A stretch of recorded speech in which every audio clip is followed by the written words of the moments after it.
மாநகராட்சி ஒப்பந்த முறைகேடு வழக்கில் முன்னாள் அமைச்சர் SP வேலுமணியின் பெயர் மீண்டும் சேர்க்கப்பட்டுள்ளது. அதிமுக ஆட்சியில் சென்னை, கோவை மாநகராட்சிகளில் பல்வேறு பணிகளுக்கு ஒப்பந்தங்கள் வழங்கியதில் 98 கோடியே 25 லட்சம் ரூபாய் முறைகேடு நடந்ததாக SP வேலுமணி உள்ளிட்டோர் மீது வழக்கு பதிவு செய்யப்பட்டது. போதிய ஆதாரங்கள் இல்லை என கூறி வேலுமணி மீதான வழக்கை சென்னை உயர்நீதிமன்றம் ரத்து செய்திருந்தது. இந்த விவகாரம் தொடர்பாக அறப்போர் இயக்கம் தொடர்ந்த நீதிமன்ற அவமதிப்பு வழக்கு விசாரணைக்கு வந்தபோது வேலுமணிக்கு எதிராக ஆதாரங்கள் சேகரித்துள்ளதாக லஞ்ச ஒழிப்புத்துறை மனு தாக்கல் செய்துள்ளது.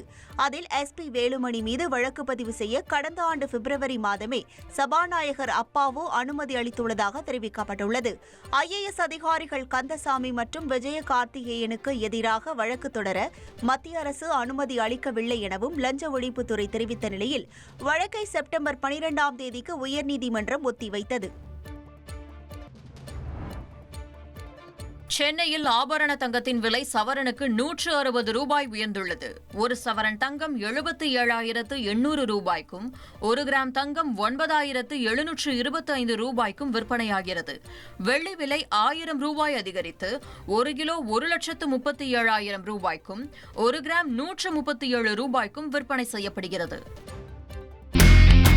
இனி செல்லும் இடமெல்லாம் செய்தி. தந்தி டிவியின் வாட்ஸ்அப் சேனலை ஃபாலோ பண்ணினா செல்லருக்கும் இடமெல்லாம் செய்தி.